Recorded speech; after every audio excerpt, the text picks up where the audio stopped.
Whatever you wind up doing is exactly what you should be doing. And I have not behaved one single day of my life. Not one day of my life have I behaved, and I am fine. I need your help. I can't tell you what it is. You can never ask me about it later, and we're going to hurt some people. Whose car are we going to take?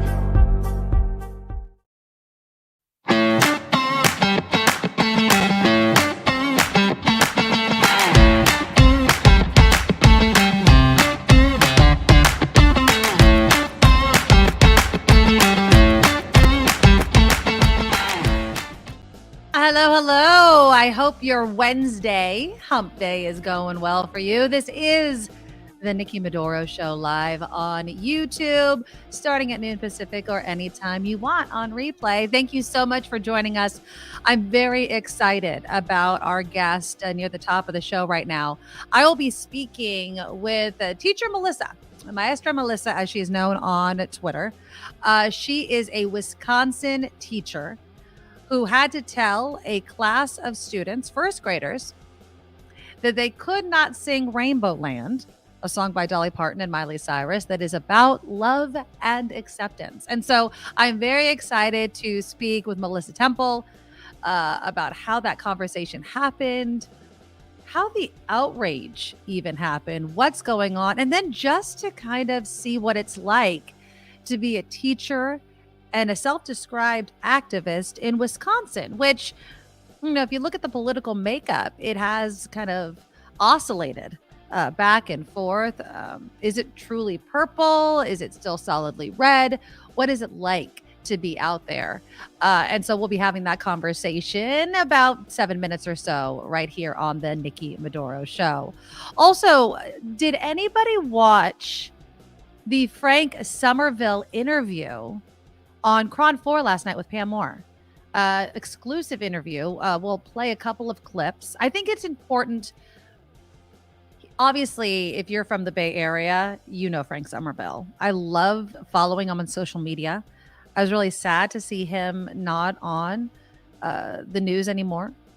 And so we'll hear from him because it's important, especially in light of one of the problems that we see playing out on our streets across the country, not just here in California, you know, having to do with, you know, mental health and addiction. And he's so honest in this interview. And I thought it was very important to play that interview. Now, speaking of things being played out on city streets, Jon Stewart interviewed San Francisco Mayor London Breed. And I'll play a clip for it later on in the show.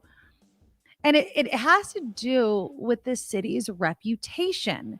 And how he describes it is quite telling. And what the mayor says in response is as well. And so, yeah, I think that I wanted to get into that. And how do you push back against a bad reputation when other cities, large cities similar to San Francisco, are facing the same problems and don't have the same, you know, kind of headlines surrounding it?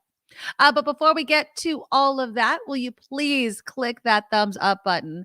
It helps YouTube share the show with people that have not quite discovered the Nikki Medoro Show just yet. So click it. It's right below your screen, right there. It helps us out. The Super Chat is live. It is a way for you to financially support the show during the show and during the replay. Just look for the $sign. We are crowdfunded, looking for sponsors, but right now we are 100% crowdfunded. And so if you want to continue to see the show as it is, although, you know, depending on what happens, we never know what the show is going to grow into, but I want to grow the show together. I love the community that we form. So the Super Chat is live. It's a way to support, but the biggest way that you could support the show, of course, is becoming a Patreon subscriber. And I appreciate every single one of you that signs up. And some of you can only donate a certain amount. And, you know, I know Mark Thompson, my colleague over at Station X, and now has his own YouTube show, says the same thing. It's awkward to kind of do this at the beginning and at the end of every show. But if you are here often, if you're here almost every day, just if you could consider how much you would pay each day to have the show.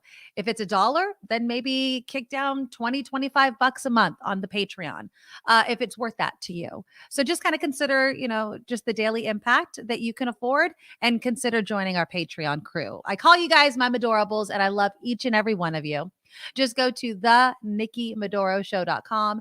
It's the NikkiMedoroShow.com, and you'll find the links to the Patreon and past shows to share with your friends and family. If you like PayPal or you want to email me, the email is theNikkiMedoroShow@gmail.com. And then we have new merch. So just go to our merchandise shop, the Nikki Medoro Shop.com. It's really easy peasy to remember. And so you could do all of that, and it helps us out so, so very much. And then how many of you are staying dry?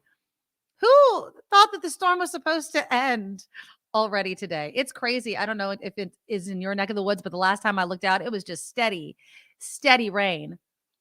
I know I complain about being cold. I'm going to bring my tea over, and I'm going to get some sound of me taking a nice, hot sip of my tea. I'm always cold. And I know that this is not the most serious topic, but who out there has an energy efficient space heater? I want to get one for under my desk right here. I really, really do. I want to get one so it keeps me nice and toasty. Here are my requirements, and you can email them to me, okay? It needs to be semi-quiet because I don't want it to be humming during the show, and I want it to be energy efficient. I've been doing some research, and apparently the infrared space heaters are the most energy efficient. Does anyone have one? Send me the recommendations. I've heard Ricky O'Bear about Vornado. See, my nose is running. I'm so freaking cold. Excuse me. Yeah, absolutely. I've heard about that. So if you have one of those and it works great for you, I'll take that. Natalie, I like the idea of an electric blanket. We have one for my daughter because she gets very, very cold. Are electric blankets more energy efficient? I guess the amount of energy that they use is a lot less than a space heater. It's kind of like, if I'm hanging out in my bedroom and I kind of want to warm it up and not be under the covers and do stuff. That's why I was thinking of not just an electric blanket, but I guess I could get one just when I'm doing the show. Cheryl says, I have one. I'm always cold, though. Okay. Yeah, exactly. And Liz has a vote for the electric blanket as well. A portable nugget heater. Yes, I swear. Oh, I should maybe at the break. Nugget, I swear to God, that dog knows how to cuddle on a couch. That is the cutest dog I've ever had. I'm telling you. They make a smaller throw size. By the way, new merch at the NikkiMedoroShop.com includes a nice throw blanket. It's not electric, but it is a throw size. A heated throw. Yeah, everyone's getting the electric blanket. All right. I just wear 2 pairs of socks. I put my shoes on in the house because it keeps my feet warmer. And there goes the heater connecting right there. So I love it. Thank you guys. Honestly, guess there's no point looking for a natural gas blanket. Well, matters who's under the blanket, right? Let's see. Ooh, Joanne. I bought a heated seat cushion when I do my embroidery. Well, that's interesting. Kind of keep my butt warm. Yeah, I don't know. I'm leaning towards a space heater because I wanted to use it in other parts of the house and not always have to be underneath the blanket. So if you have any suggestions on doing that, please send them my way. Some more good news. If you're in the mood to eat something today, Jersey Mike's, every single location nationwide. And I'm not just doing an ad for them for free, but I think this is pretty cool. It's their day of giving. And they're not just giving a percentage of all of their sales. They are giving 100% of all day's sales to local nonprofit organizations. They estimate that $20 million will be donated by the end of the day. That's a huge amount of money. Absolutely. So some of the causes: Make-A-Wish funds, fighting childhood hunger. That's hard for me to say. Cancer survivor college funds, the local boys and girls clubs. You've probably seen, I think Danny DeVito is in some of the ads for this. So yeah, I think that if you're going to eat something today, Jersey Mike's. I didn't have Jersey Mike's. I had Ike's sandwiches the other day with my husband. I forget the name of the sandwich that we had. What is the Matt? I don't know. It was really good though. Ike's sandwiches, they're bomb, but they're huge. And God, the calorie count. Don't look at the calorie count on some of those things because it will just it'll just make you not want to have it, or just share it. That's what I did. All right. Obviously, the more you give to Jersey Mike's, the more obviously those nonprofits get. You can do it through the app, delivery. It includes everything. Since they started doing this in 2011, get this, Jersey Mike's has raised more than $67 million for local charities. $67 million for local charities. That is huge. That is absolutely huge. So yeah, I mean, it's not often that companies say 100% of all day sales. Normally it's like, we're going to give a percentage of our funds to local nonprofits, but Jersey Mike's is going to do 100%. And it's going to be a lot of money. Again, that is going to be a lot of money that's going to go to all of these local nonprofits, $20 million. And that's some good news. And we need it. We need some good news following, obviously, what happened in Nashville and just the divisions that are happening in this country. Okay, so let's get into what's happening. Not in the Bay Area. And I think that sometimes when we sit here in the Bay Area, and I'm going to be honest, we look at other states and we're like, what the hell are they thinking? And we live in this type of bubble where, because a lot of the people we surround ourselves with, and I'm not saying it's 100%, we see it in our community on this show. But, it's a largely liberal area in which we live, that when we hear stories like I'm about to tell you, it blows our mind and we just don't understand and we can't fully comprehend what it must be like. So imagine this. You're a teacher and you're preparing for a spring concert, which is so cute. I mean, any parents out there, you remember. I have instant images in my mind of my kids in first grade preparing for spring concerts and singing these songs and how cute they are. Well, apparently a class of students at higher elementary school in Wisconsin, in Waukesha, Wisconsin, which is about 20 miles west of Milwaukee, they were planning on singing a song by Miley Cyrus and Dolly Parton. It's called Rainbowland, and the song is about acceptance and love. And I'm going to show you, and I showed this yesterday, these are some of the lyrics of the song. Living in Rainbowland, where skies are blue and things are grand. Wouldn't it be nice to live in paradise, where we're free to be exactly who we are? Let's all dig down deep inside, brush the judgment and fear aside, make wrong things right, all things right, and end the fight. Sweet, right? I mean, wouldn't your heart just melt if you were watching a bunch of first graders sing this song? Now imagine being a teacher and having to tell these students who've already heard the song and love the song, sorry, we can't sing that song. Well, that is exactly what has happened to Melissa Temple, who joins us now on the Nikki Medoro Show. Melissa, thank you so much for joining us. Hi, thank you for inviting me. I'm really glad that you made the time. I know that since this story has blown up, you've been a very busy woman, but I do appreciate it because one of the reasons, and before I brought you on, I was explaining, I'm here in the San Francisco Bay Area. We have a reputation, even though it's not 100% of being very liberal. I'm not saying that there is not any sort of support or people that lean a certain way in Wisconsin, but it's very different than the Bay Area. So let's first what happened. Walk me through, because I'm correct in saying that these students heard the song, liked the song, and then what happened?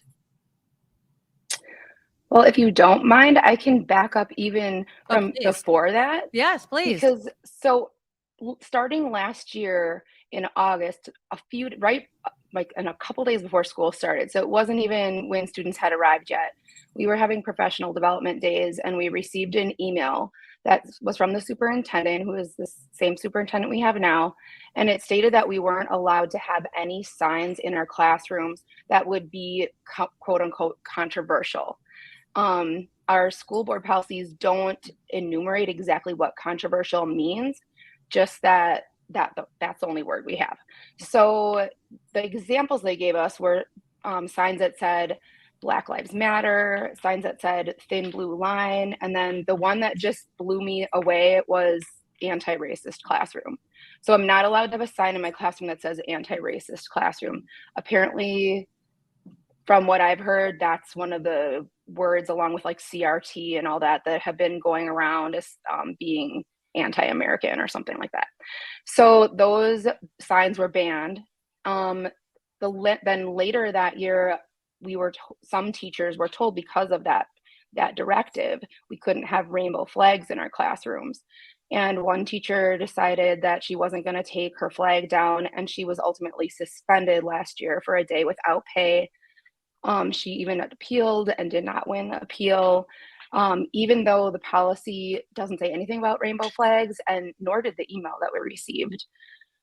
So it's just been really confusing. And then fast forward to this year, we were told we can't teach anything outside of our curriculum, which is mostly textbooks, especially in the middle and high school level. And then we were also told that this month we can't have the dress code changed. The school board policy changed completely. Now it's written. We can't wear anything that would be deemed controversial. We can't have any stickers on our computers. We can't have any signs on the walls or on the doors. And we also can't have any signs that say safe space or all are welcome here if they include rainbows. So those things, so all this stuff about Rainbowland seems really shocking to everybody around the world, right? But to us, it was kind of a natural progression. And I just find it very interesting that we are now being told by the district that it's not about the rainbows and the songs or anything like that. It's just about the controversial nature of the song or something along those lines. So we asked about, my music teacher thought it would be wise, and he was correct, to ask about if the song was okay to sing, and then he was told no. We are also told this month we can't use student pronouns or names unless the parents have given specific formal permission for students to use different names or pronouns. Yeah. Wow. I mean, yeah, it seems like it's obviously been progressing over the recent years. Obviously, it's part of the policy. There's been some sort of movement. Is it? And I guess I can only speak to your school district. Is this parent led? Is this administration led? Is it fear based? By fear, I mean, is it we don't want parents to start protesting, so we're just going to get in front of it? Where do you see kind of this starting with? I think it started with, well, none of this happened before the pandemic. I think in the country we've seen an uptick of people against masks, for example. That was my first indication that things may be changing in the district, because we had a school board election the year that everyone was shut down for the pandemic. So the year after the spring, we were in school and we were required to wear masks. But by the end of that school year, we had in the April election, there was a new school board. As soon as they started, the first thing that happened during the meeting was that effective immediately, no one was required to wear masks. To me, that was the first thing. But then also we were in the national news last year because the school board voted to deny the federal funding for free breakfast and lunch that was being offered to everybody. Why? Yeah. Why did they do that? There's all kinds of reasons that were given, and there a lot of I can't say because I don't want to lose. I mean, I'm probably going to be in trouble already, but I can't say without quoting people, and I don't want to misquote people, but a lot of ideas about poverty and how people in poverty, how we can help them by not helping them. Oh, okay. Yeah. And I do want to, Yeah. first off, I just want to apologize. Some comment got up on my screen that was derogatory. Oh, that's okay. And I'm sure you get it, but that's not something I wanted on my screen. So Well, I just want to get ahead of it right you know now. what? I was actually going to say to that comment that I have so many documents, and that person is is welcome to see any of the articles. I have the written school board policies. I have the emails from our superintendent. I have statements from parents. I have You're school board there. testimony. You're doing it. Yes. Yeah, like you can tell me, you can say that I am, not telling the truth, but I'm only speaking in facts right now. Anything else would get me in trouble. So I definitely don't want to be fired. I want to leave on my own accord. So let me ask you this. This is the question that always pops in my mind when people talk about parental rights and parents coming out and being against things. Where are the parents that are for these things, and why, in my view of it, why aren't they getting louder? Or are they in places like your school district and in Wisconsin? Because when they say, well, parental rights, well, what if I want my kid to go to a school that teaches these things? Why does my desire and my opinion not hold as much water as some of these other people that are protesting? Well, I'm so glad that you're asking about that, because that's so important. And I think that actually in Waukesha, we have a model for parent allies. We have an organization called the Alliance, or Waukesha Alliance for Education. Mm-hmm. And they are amazing. I worked in other districts before, and this district parent group is amazing. They're organized, they're knowledgeable, they have the time and the resources to do so much, and they are dedicated to improving the schools for their children and for the educators. They're super supportive of schools and educators, public education. The problem is that the county where my school district is located, there's a lot of people that don't agree. And so the money is where the noise is. And that's why I think they're not getting as much of a voice, because, they're working for nonprofits, they're working for the public education, or they are, home with their kids. And so they don't have the access to the media, which is also why I decided, like, you know what, enough's enough. I'm going to say something, because this is the perfect opportunity for this message to be out there. Yeah. Things are changing. It's not just in Florida. It's not just in the South where we see these changes. And it's really dangerous, because in districts like mine, that is a larger district in a area surrounded by smaller districts in a relatively conservative area, we have other school districts that are going to follow what we're doing. So if we're changing the parental rights policy, so that teachers can't tell the parent, or have to tell the parents if a student comes out as gay to them, other districts are going to follow suit. And it is terrifying. As an educator, as somebody who's dedicated my life to children, I am scared for them. And that's why, I'm at the point now where if I lose my job, or if I am disciplined, the benefit of being able to speak on these issues is far greater than the loss of that position. And I know that I have so many families supporting me. I've gotten so many texts and emails in the past 24 hours from people that I had in my class years before, and people that I have in my the parents that I have now, saying that they're proud of me. It's like, it's just so encouraging and so nice to hear. And it just makes me keep wanting to move ahead, because I just know that I'm doing the right thing. And sorry, I can just keep talking forever. Oh, no. I have a lot to say. And I want to give it to you. Well, yeah. And I love that about you. As a teacher though, and when the fear that I have, not just, as an American, but as a parent who has 2 children in public school, how do we keep teachers like you? How do we keep teachers, period, who I can only imagine are so freaking sick and tired of people that are not in education, who are maybe just coming at this without educating themselves of, let's say, books, or just have this political slant to why they're taking the stance that they are, that we're losing teachers. I mean, you're saying, okay, if I get disciplined or if I lose my job, I'm okay with that. But students need teachers, and they need teachers that aren't going to bend to the will of necessarily political decisions, or fear of a political decision or pushback. So how do we keep teachers like you? Or do you see what I'm seeing happening? Oh my God. I cannot agree more with what you're saying. And I'm so glad that you brought this up, because honestly, I've done a lot of interviews in the past 2 days, and no one's really asked me about that. And I think it is so important, not just because I'm a teacher, but because I'm seeing the repercussions of these policies and what they're doing to educators.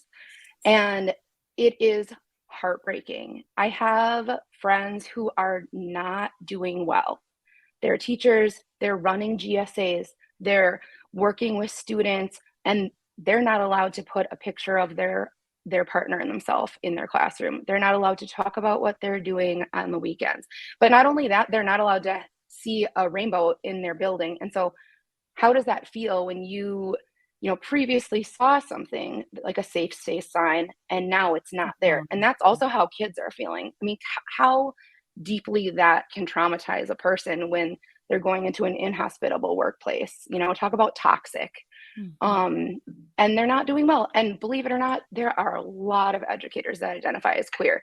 Queer people care about kids. Surprise. Yeah. I just can't, people, I think, even myself, I'm a cis straight woman. I was surprised when I became a teacher that there were so many queer teachers in my building. And I quickly realized that's the norm. Of course, there are queer teachers. And I guarantee that people that are arguing against this have had their child in a class with a queer teacher, and they've probably really liked that teacher. Yeah. People that can identify with the way that other people are oppressed in our country, or that are silenced, really understand how to help kids feel comfortable and how to build relationships with them. And so those are the kind of people we want to have in our buildings, and it just has been extremely difficult. And I feel not only that I'm speaking out for students, but that I'm speaking out for parents and teachers as well, because teachers no one ever asks teachers how they're doing. That's what you asked, what can we do? I think showing support for teachers is, and not me, right? I'm okay. But the ones that are being silenced and not being supported, those are the ones that really need to hear those voices from others, because it's just hard. And I fear that they're quitting. We had more resignations last spring than for many years. We hadn't had that many. I've heard about teachers resigning mid-year this year.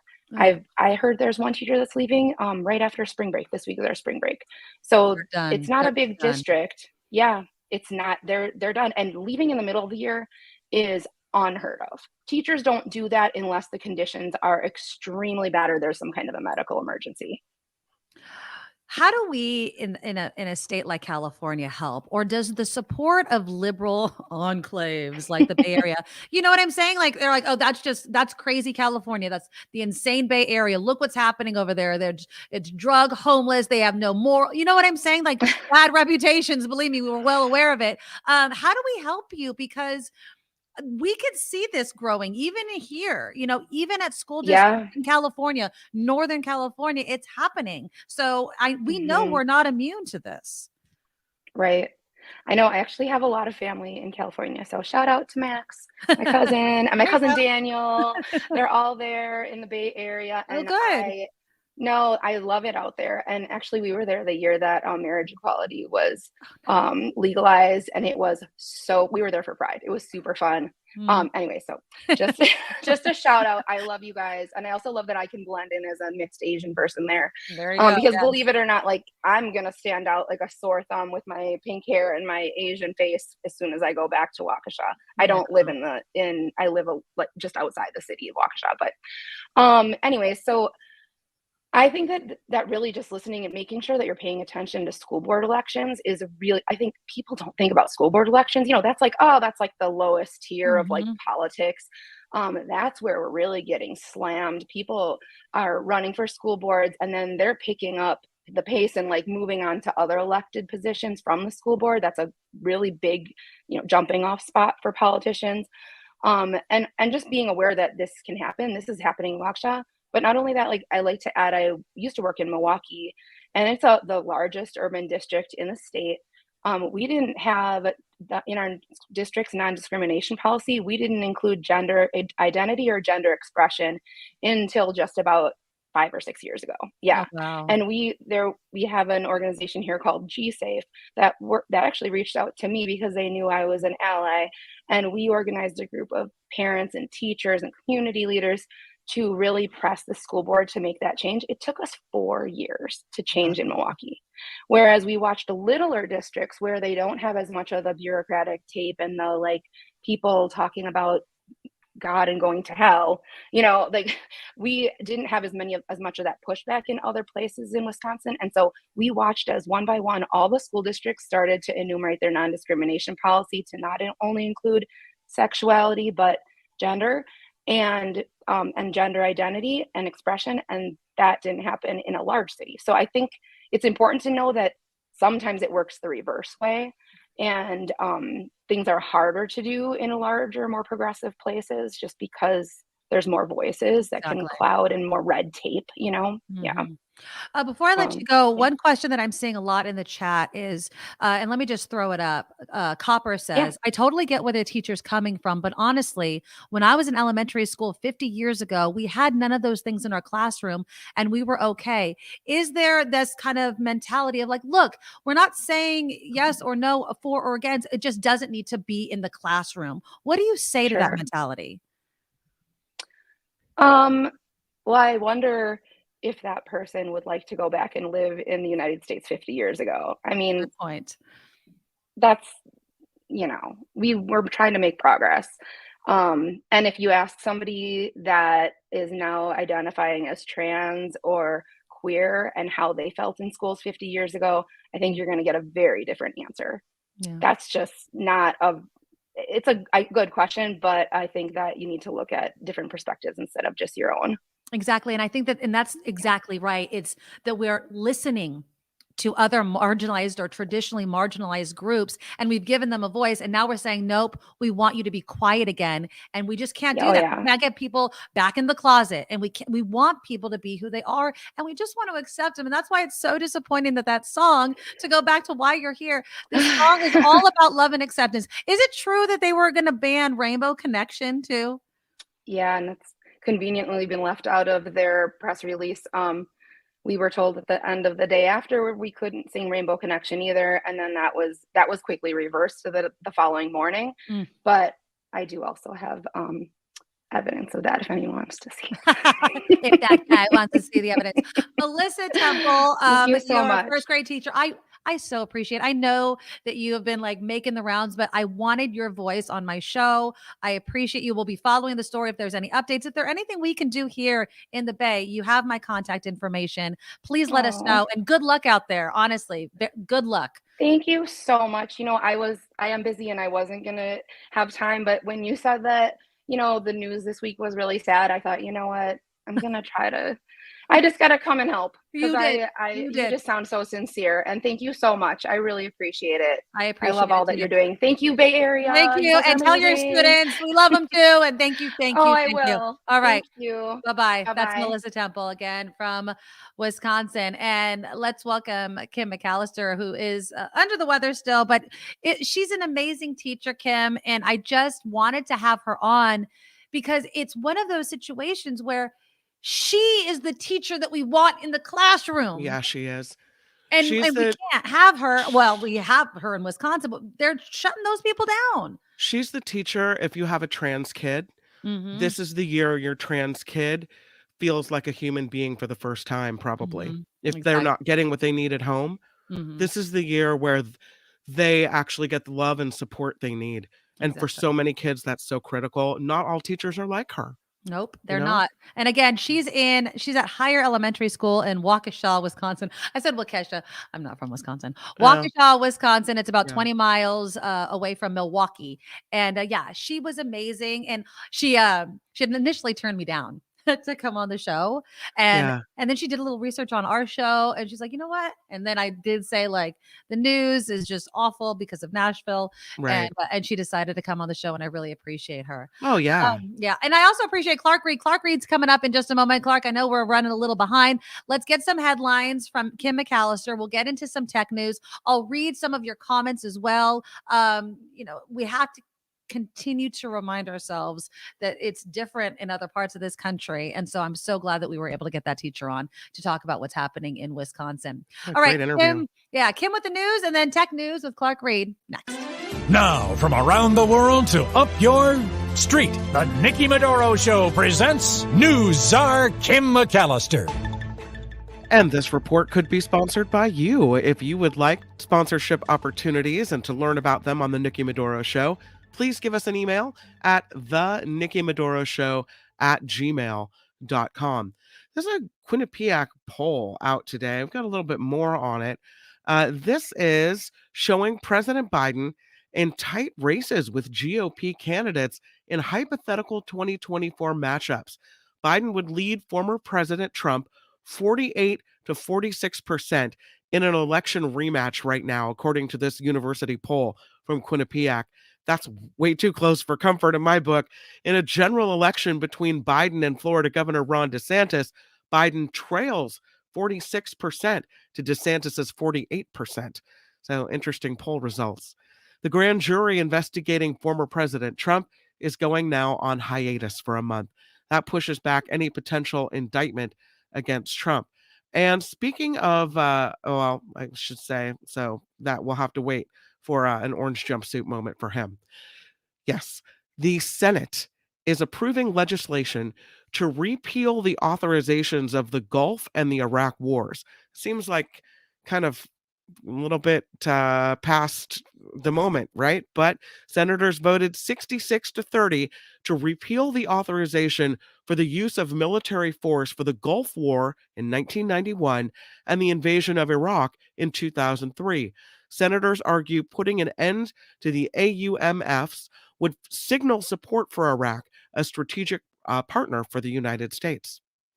A proposed 6-week abortion ban is now advancing in the Florida state legislature.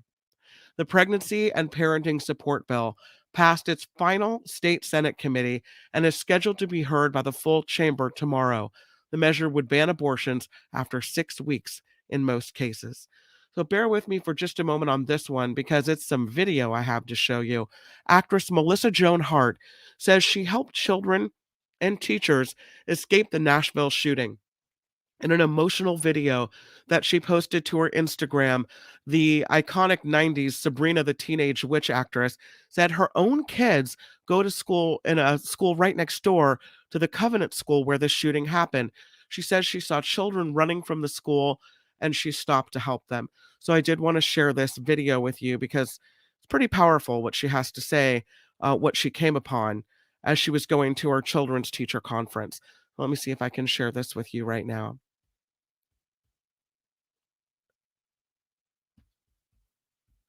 I'm sorry, bear with me for just a minute. I think I can get it to you. Oh, yeah, UK. Okay. So let me push play.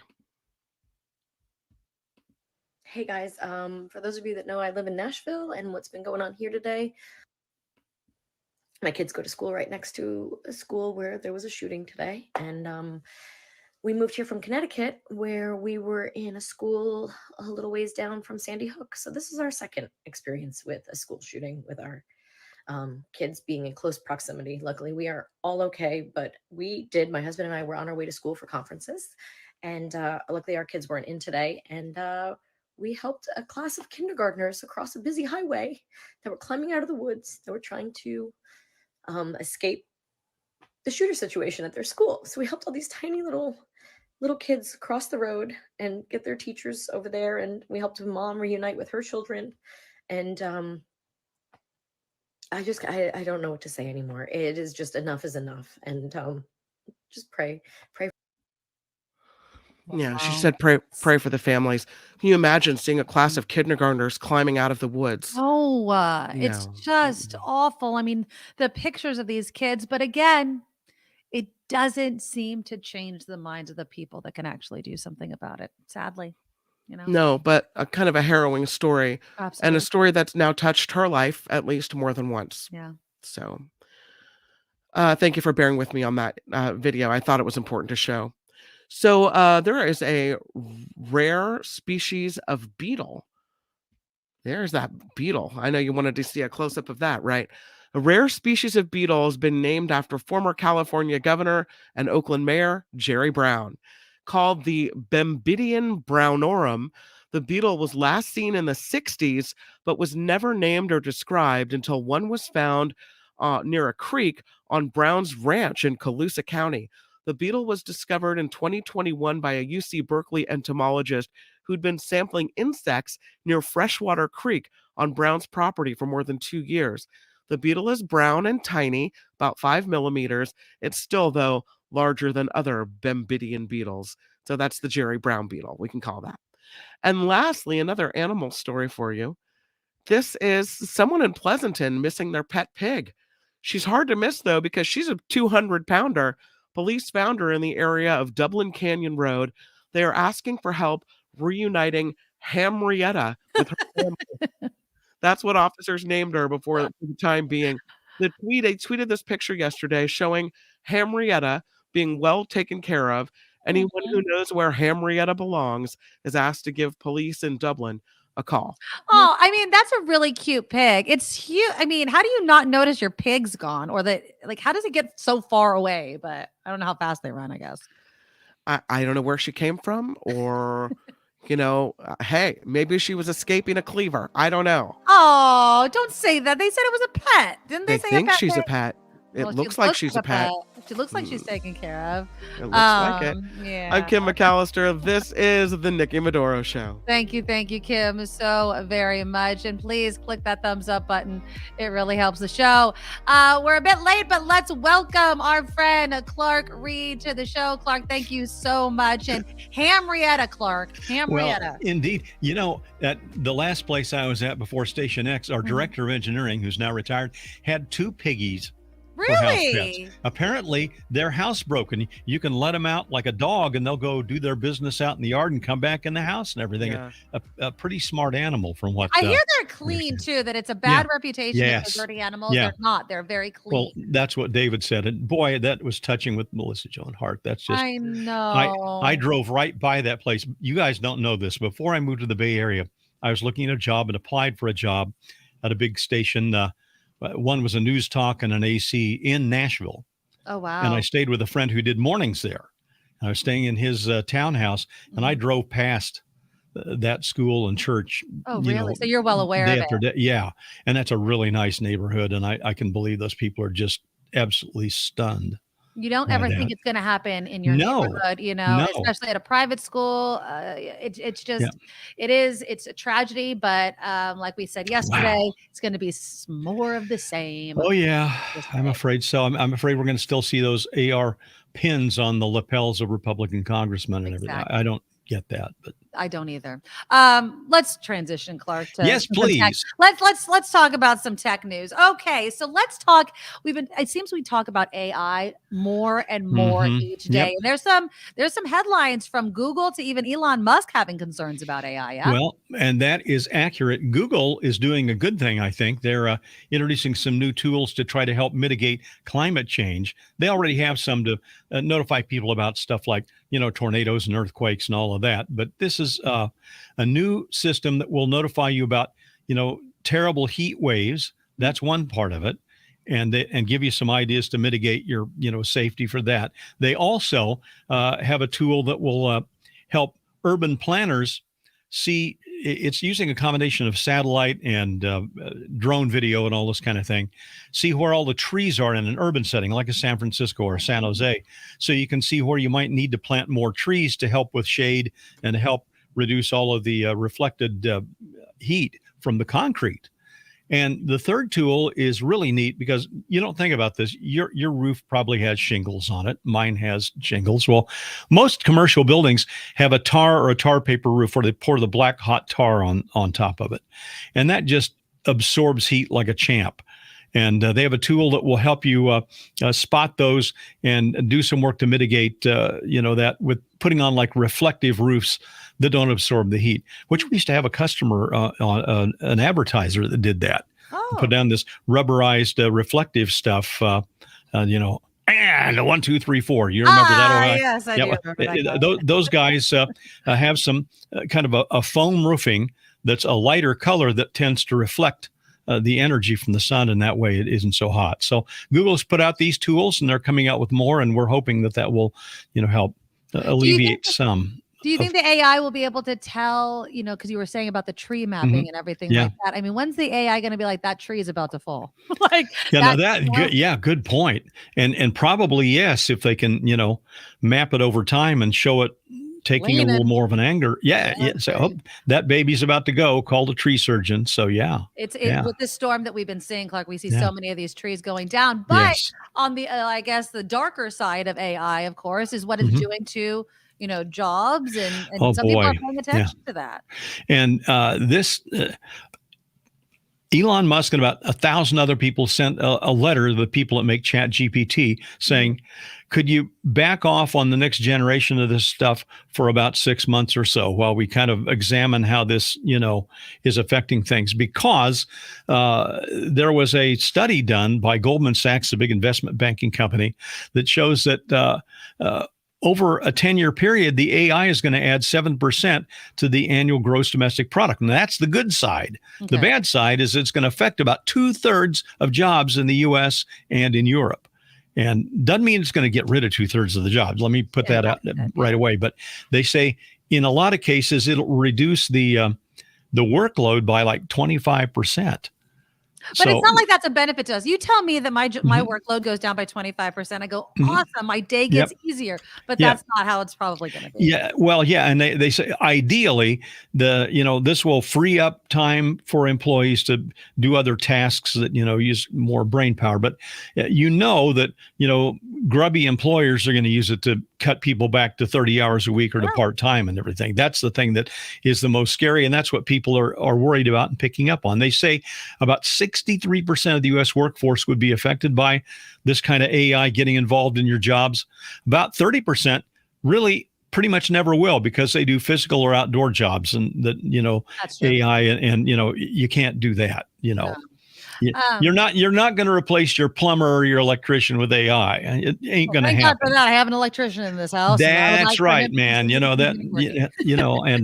I mean, I just had a piece of equipment, a mic processor that's going bad, and it's like, I pulled that out of the rack, take the top off of it, put in a new tube, and test it out. And it's like, let's see you do that, AI. Don't put that out into the ether, Clark. They'll figure out how to have somebody do that for you. Not without a robot with fingers. Well, now let's keep it on Elon Musk, because he's come out with more things that he wants us to pay for. Yeah, he has. Now, Clark, are you on Twitter? Oh, yeah. Do you pay? No, hell no. Neither do I. No, I'm not going to. And honestly, I mean, oh gosh, I can't remember. A celebrity did a little study the other day and Googled her name and came out with hers with the blue check mark. And then there were 4 others that had her name with the blue check mark, who had all just paid $8 a month and weren't her. Exactly. It doesn't stop what he said it was going to stop. Yeah. It's just a money grab by Musk. And most people are seeing that. And a lot of, whether they're journalists or celebrities or companies, are going, you know what? No, we're not paying for this. Well, now he wants to put more stuff behind it. If you want to do a poll after the 1st of April, you're going to have to pay the $8 a month. If you want to show up in the For You column on the thing, you're going to have to pay the $8 a month. I stay away from the For You anyway. I follow the people I follow. Different. Yeah, the feed looks so different though. Anyway, even the people I follow, and I was mentioning this yesterday. I mean, I would see consistent names, Yes. because I of course, whatever, and now I never see them on my feed anymore. Yeah. Yeah. And it came out, so we're going to make this all, where it's all uniform for everybody. Well, now it leaked out that they've been bumping up certain people, and some of them are like President Biden and AOC, but other ones are, big conservatives, and they're booting them up further in your feed. Oh, they're juicing well a little bit, which Musk could. Oh no, we're going to make this all egalitarian. Well, no, they aren't. I noticed I do these little shorts to kind of advertise the show before I go out. Yeah, I know. I've seen. I get on. And Twitter won't let me upload the videos. Oh wow! And so it keeps saying like 99% it's uploaded and it won't finish. Now, so I clicked and it says unless you have the professional or whatever. Now I upload these, but I do it via my my account on another platform. So it just that way. It's my blog platform, so it loads the blog platform. You'd have to click on that link and then click on the video. So I don't upload the video directly to Twitter. Okay. So I do on LinkedIn and I do on post.news, and they both take it. It works with both of them. The video does, but it won't work that way on Twitter. So I found this way around. I use my WordPress blog, and I post that link. But that means that if somebody gets it off of Twitter, they've got to click on that link and then click on the dang thing again to get to YouTube and see the video. So it's, a pain in the neck. Yes, it is. It is. And, all right, and Elon, he's going to do more of this. I mean, he's losing money. I mean, he claims half his investment. He claims he's going to be making money by the end of the year. Everybody's going, yeah, okay, sure. No, that's not going to happen. Not even close. You want to know what always seems to make money, Clark Reid? Pornography. Apparently there's deepfake AI porn out there, and it's raking in the money, or what? There has been deepfake porn for several years, and it's like I've gone and looked at it. I got to see this. Oh, you've been looking at it, Clark. Okay, okay. And it's been horrible. It's just, it's just terrible. It's like those little, cartoons, with the mouths that open. It's just terrible. It's like the holiday cards where your face. Yeah, it's really bad. But from what I'm reading about this, and I have not seen any of these, but what I'm reading now is that these are taking the AI. They can take the face of a celebrity and they can paste it on some naked woman's body that was a porn star. Okay. And the damned AI will mimic the expressions of the porn star. Whether she's moaning and grunting or whatever the crap she's doing. Yeah. And worse than that, this is really, and it's $5, by the way, if you want to download some of these, apparently it's really cheap. But now some guy on Discord, this is gross. This is really evil, but he's offering $65 and he will make you a personal girl, quote unquote. You can send him a picture, a video of a woman that you're obviously stalking or some crap. Oh my God.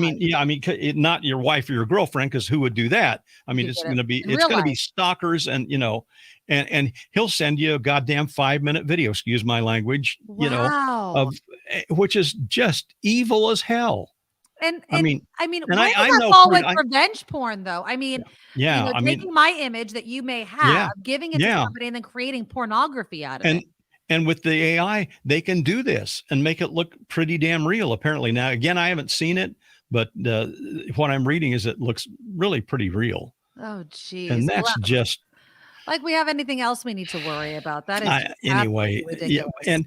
And with kids around, it's like, oh, my God, is this the world that, Marley's coming into, or my two grandgirls are, going to be exposed to this crap? I mean... And I'm no prude. I mean, I don't have any problem with the naked David with his bits hanging out and everything. So, it's only the most famous statue on earth. I mean, it's just Renaissance art, Clark. It's obvious pornography, but yeah.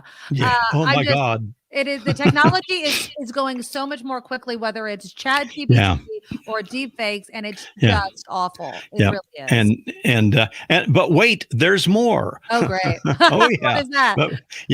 Clearview AI, the people that make the snooping software for cops, now have 30 million faces in their database, up from 20 million a year ago. And they're something like, I think, over 3,000 police agencies are using this Clearview AI now. Now, they claim, Clearview does, that it almost never misses, and it's just police error if it, picks the wrong person. But some independent studies have found that it's only 85 to 90% accurate, and less so with people of color. Of course. Yes, that's what they've been saying. And thankfully not here but in San Francisco and in Boston, they've outlawed police use of this Clearview AI, but that sure isn't the truth anywhere else. And they did, the Democrats put out a bill in 2021 to try to clamp down on it, but it didn't come close to passing in the House.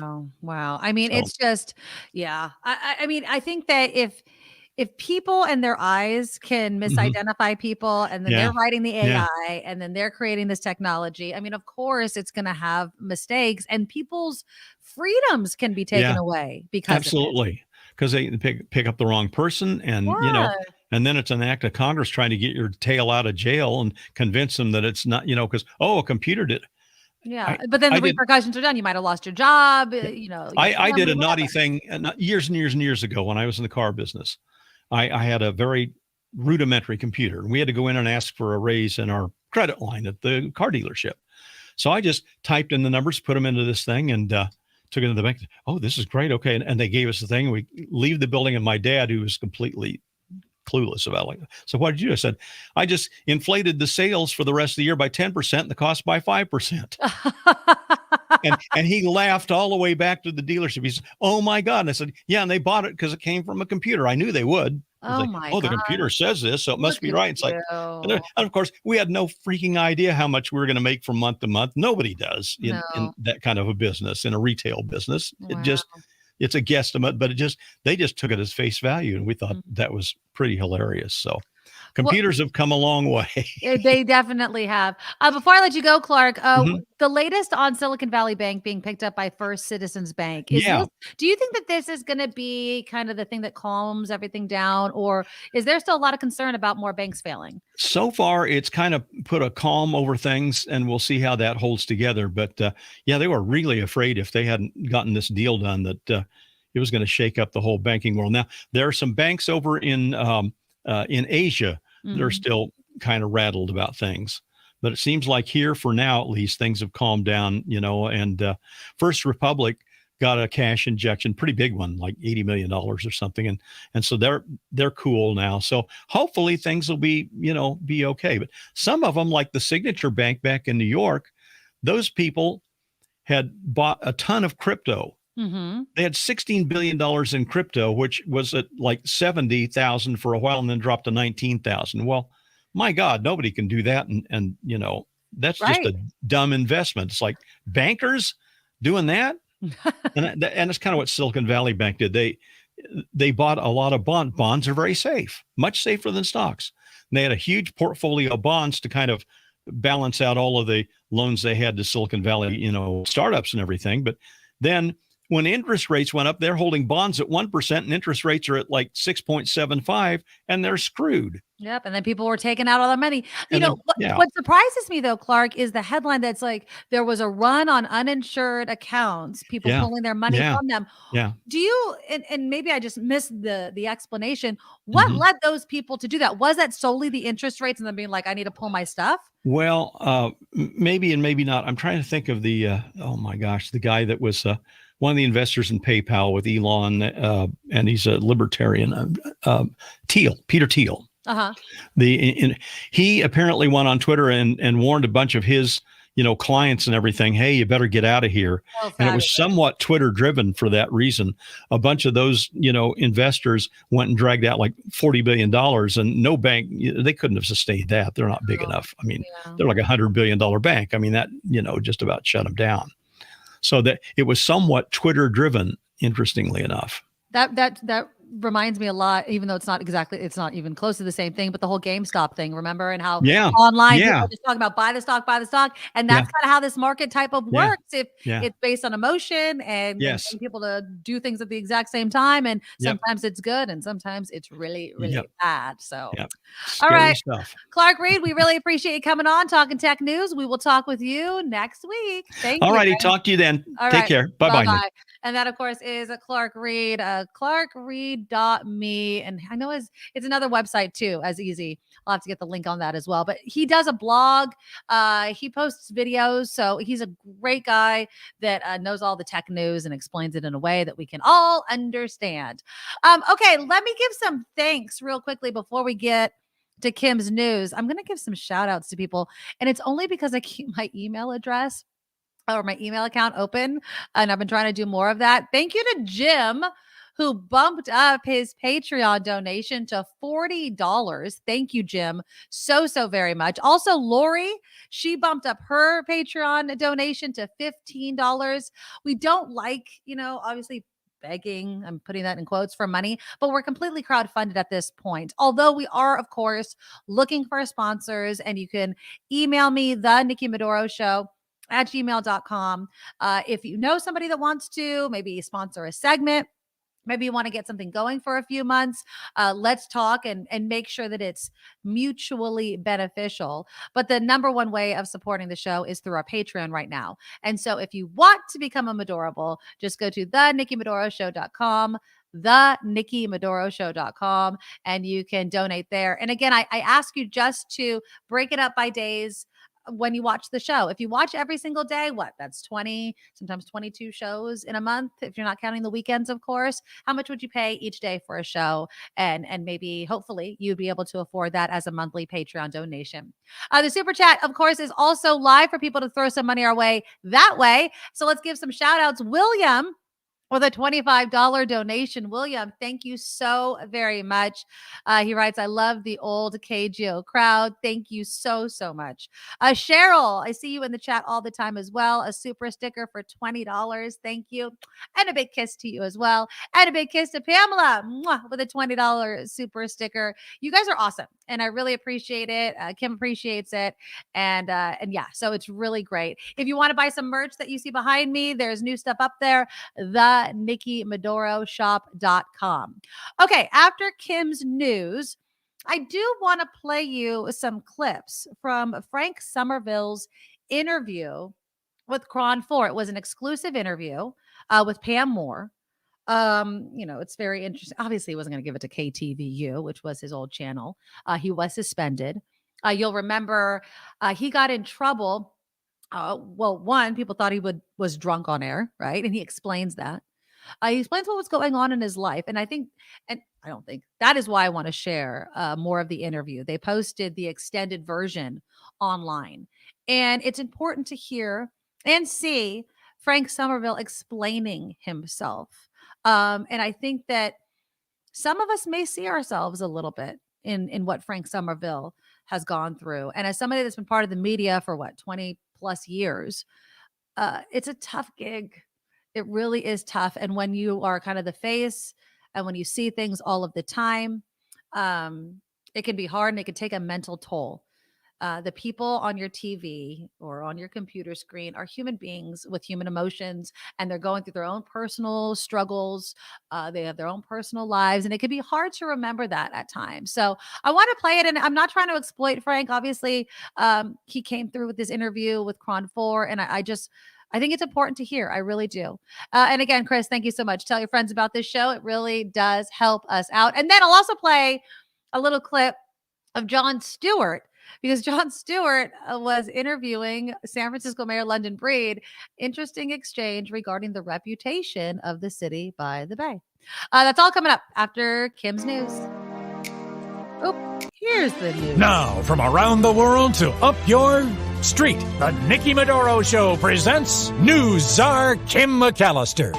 And this report could be sponsored by you. As Nikki just mentioned, the Nikki Medoro Show at gmail.com is where you can contact us for amazing sponsorship opportunities. It is a sad day. We'll start with Pope Francis. He has a respiratory infection and he will be hospitalized for several days. The Vatican saying Francis has been experiencing difficulty breathing in recent days. Pope Francis is 86 years old, so we hope he pulls through. Nashville police say the shooter who killed 6 people at a private Christian school this week had weapons training. Police didn't elaborate on what type of training the attacker may have had. The 28-year-old transgender woman was reportedly under psychiatric care, and her parents had forbade her from owning guns. That was not the case yesterday or on this week when the attack happened. China should not use the Taiwanese president's visit to the United States as a pretext to step up activity around the island. That is what National Security Council spokesman John Kirby told reporters as Taiwan's president is transiting the United States. Kirby said the unofficial visit is common and it's consistent with one China policy. A lot of talk to make sure everybody stays A-okay with all this. The FDA is now greenlighting over-the-counter sales of Narcan. They are said to be doing that by late summer. That means the drug that reverses, in many cases, opioid overdoses will be available without a prescription. Narcan, which is administered as a nasal spray, is credited with saving thousands of lives over the last few years. No official set price on this from the drug maker, though we understand it may be about $45 for 2 doses of this Narcan nasal spray. A Democratic senator is introducing a bill designed to make flying safer for passengers and for air crews. Let's get a picture of him up here, because this is Rhode Island lawmaker Jack Reid, and he stood with airline workers today talking about the provisions of this bill. The main goal, establish a no-fly list administered by the TSA for passengers that become violent on flights. So that may be happening. The Dungeons and Dragons Honor Among Thieves, now projected to bank between $30 to $40 million in its opening weekend at the North American box office. With help from around the globe, the film could get boosted to $65 million in total. The film stars Chris Pine, Michelle Rodriguez, Sophia Lillis, Justin Smith, and Hugh Grant. Dungeons and Dragons Honor Among Thieves. Are you going to go see that one, Nikki? Oh, you're muted. Or I can't hear you for some reason. Oh, But can there you me? are. Oh, okay, perfect. I will probably not see this. I'm not a big D&D fan. Are you a big D&D No. fan? Mm-mm. I don't. My husband might be able to like drag me to watch it at home or something like that. But That's about it. Yeah, that's probably about it. Yeah. A lot of people spending a lot of money on that one, though. I'm Kim McAllister, and this is The Nikki Medoro Show. Thank you, Kim, so very much. Again, click that thumbs up button. We really do appreciate it. It helps the show. Share it with your family. Share it with your friends. Share and share alike. We really do appreciate it. Okay, we will be talking about Jon Stewart's interview with London Breed, but I do want to get into Frank Sommerville. I love Frank Sommerville. I'm born and raised in the Bay Area. I've watched local Bay Area news, whether it's KRON, KTVU, ABC7, NBC Bay Area, all of them, right? I mean, you just go back and forth. You've lived here so long. But Frank Sommerville, he was a mainstay. And not only that, with the, advent of social media, he posted a lot. And I loved, there was that post where he was doing his daughter's hair. His daughter's black. It was really heartwarming. And he was just the face of KTVU, and he was a great anchor. He came into Station X, tall guy. I mean, everyone's tall to me, but he's really tall. Very nice guy, though. Just sat and you understand why he got into the business. He's really easy to talk to, and a very nice gentleman. But he went through some really hard times, and so he sat down exclusively with KRON 4's Pam Moore. And I want to play. I have about 4 clips here that I want to play. It was the extended interview was almost a half an hour. Okay. And he talks about, when things started to really change for him. And he says it was, about a decade ago. And he was kind of starting to really go through things that I think that cops can relate to. Nowadays, sadly, teachers can. When you see tragedy over and over and over again, and you want to be empathetic, and you want to understand people, and you want to be there for people, and you want to be there for your community, at the same time, it can take a toll on you. And we talk so much in this country and on the show about protecting your mental health, getting the help that you need. So again, as we start having this conversation, I do want to preface this by saying, if you or someone is having mental health struggles, 988 is the simple number to remember to get help. Okay, so here's a little bit, and this is when Frank Sommerville is talking with KRON 4's Pam Moore about when this all kind of started for him. Let me share my screen with you real quickly. And he said, again, it was about 10 years ago. I remember at a makeshift memorial for one of the at a memorial service rather for one of these for one of these people who was killed. I went up and held the mother, and I asked her how she was doing, and she said, I don't know how I'm going to go on. And right then her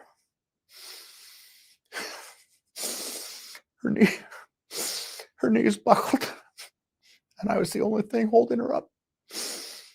And if you've ever felt someone's knees buckle, it's just gut-wrenching. And those were the kind of things that I saw, and I just couldn't get them out of my mind. And I wanted to go because of a couple of reasons. One is I wanted them to know that I cared, and I wanted them to know that the station cared.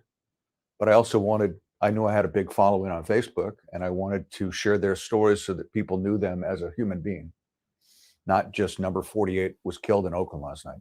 I wanted to say that regardless of whether they were in a gang or not, they still were a human being. They still had a mom, they still had a dad, they still had a brother, they still had a sister. And that is so true.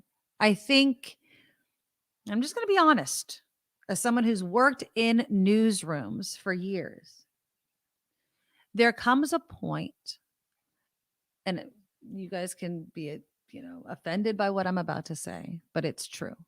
And I think that if you're being honest with yourself, you'll say the same thing. That when you hear that something happens in a specific neighborhood over and over and over again, you become desensitized to it. If I told you drug dealers were caught in the Tenderloin, I don't know many of you that would bat an eye at it, right? Hearing about it. The sad part is, if something happens so many times, it doesn't become news anymore. Exactly. So you stop reporting it. Exactly. Because that's no longer news. It's this normal state of affairs. Right. Oh, there was a gang-related shooting in Oakland. Okay, but somebody lost their lives. Like he said, it is somebody's son, brother, husband.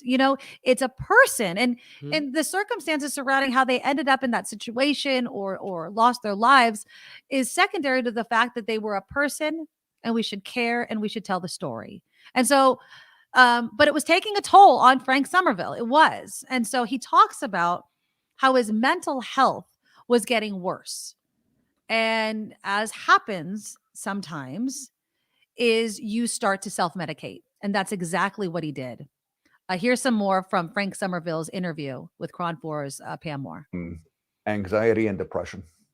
And when you mix those with alcohol, it's a really, really bad combination. Were you using them at work? No, I didn't use the drugs. I did, yes, but the alcohol, no.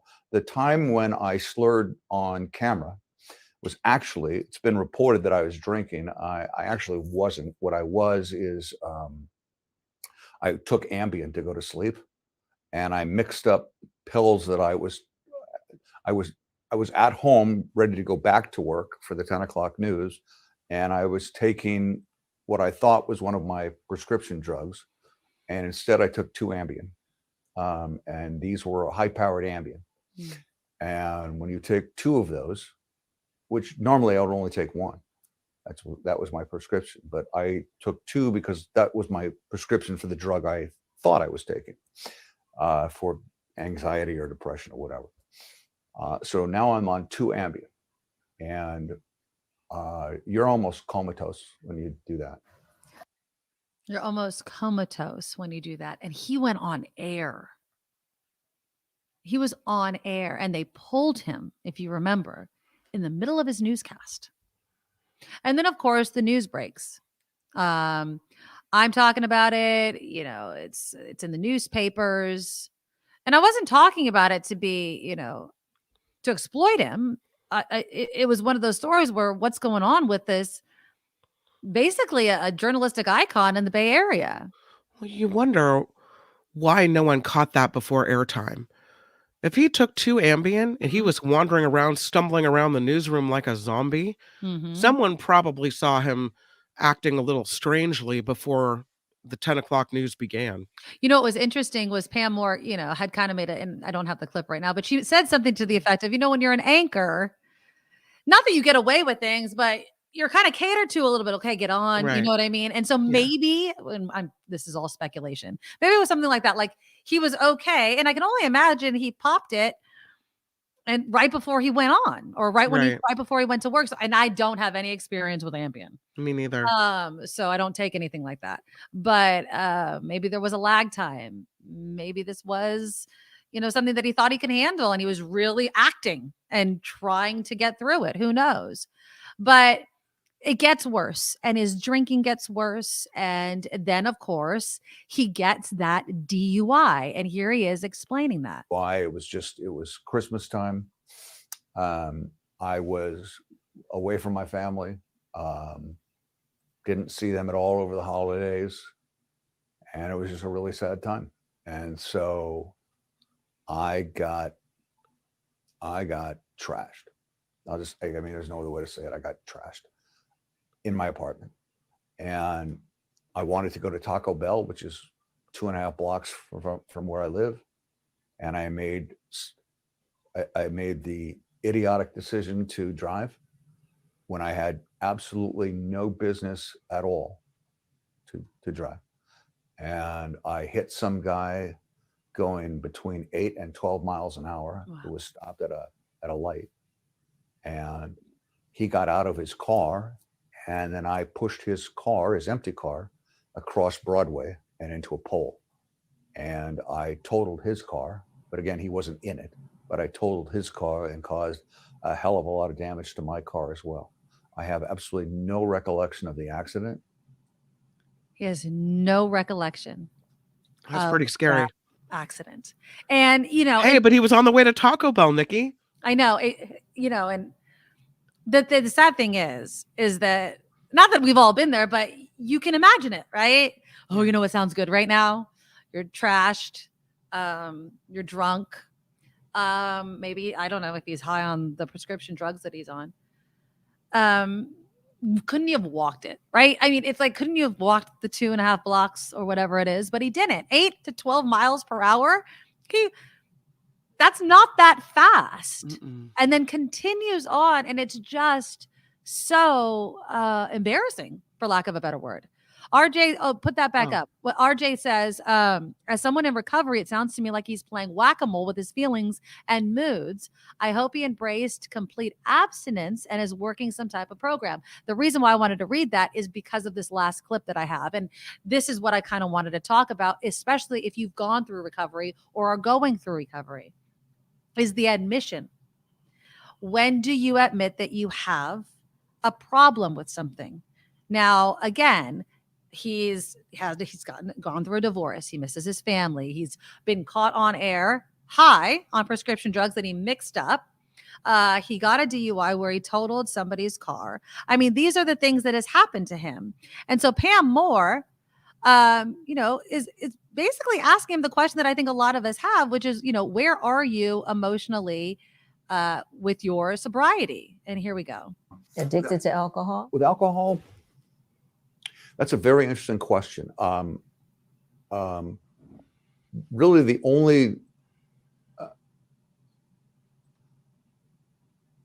only times I've had drinks in the last, 6-8 months would be when I went to a Sharks game, and I had, in either case, I had like 1.5 drinks, and then I thought to myself, why am I even doing this? What's the point? Most of the experts say, if you're addicted to alcohol, you should not ever drink any. Yeah, I'm not prepared right now to say I will never, but I can say that I don't know. It's still a work in progress. I sure as heck, I have no desire to drink. I have no intention to drink. And right now I'm taking something called Antabuse, which makes you violently ill if you drink. Oh. You got a little defensive when I brought up alcohol. Your body language changed. I know. It's because it's hard to it's hard to say that about yourself. It's hard to say I'm addicted to. Yes, it really is. And there's a part of me that doesn't want to say that. There's another part of me that says, yeah, in all likelihood I am. And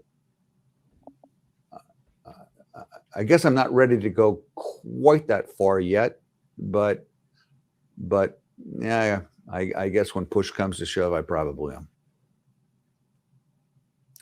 I applaud him for being so open with it. But it's that last part that really gets to me, because it is such, I think, a real example of how hard it can be for people to admit they have a problem. He doesn't even want to say it. I mean, after all the admissions, I mixed up my prescription pills. I did this. I got into it. I totaled a car at 10 miles per hour. He still felt uneasy admitting, I'm addicted to alcohol, which I think speaks volumes. Kim says he is a man struggling, and it's very hard to watch someone I've looked up to as a journalist for so many years. I hope he gets the help he needs. That had to have been a tough interview. Yeah. I think that Pam Moore handled it like a pro. Yeah, she's awesome. She's an amazing journalist. I can't imagine. And I'm sure they know each other. You know, you can't be in this business in the Bay Area for as long as both of them have without at least knowing each other. And I like that she called him on his body language. Like, you seem defensive. And I do. And Nick, I agree with you completely. He feels a lot of respect for him to make his struggle public. Exactly. And that's what I think so many people love and loved about Frank Sommerville. He was so open about his feelings and his emotions. And you'll remember he got suspended because of the Gabby Petito case. Remember? You know, this kind of missing white girl syndrome that the country has, where all these young girls or people of color go missing. It barely makes the news. Gabby Petito goes missing, and it is just wall-to-wall attention. And he called it out, and he was specifically told not to. He allegedly changed the script or whatever, and said what he wanted to say, and he was suspended for that. This is not going to be a popular opinion. Oh, okay. I don't like him. Oh, why? I never have. I think why? he is. And this interview that right now that we've just watched is the most genuine I've ever seen him. For years, he's had this veneer of fake, phony, Max Headroom looking, I'm the anchor and this is how it shall be thing. You know him personally? I used to fill in doing traffic on that station. Okay. So I'm just the traffic girl. I'm filling in for Sal Castaneda, right? And all of a sudden I start getting these messages from him on this system. Why is the anchor texting me? Am I doing something wrong? I don't know. But he wants to just introduce himself. So I think, oh, well, that's nice. Okay. Great. But the first thing he says to me is, I have a black daughter. We adopted her. And I like to do her hair. This is years ago. Okay. And it was so odd. Okay. Like, what? First of all, good for you. But why are you telling me that?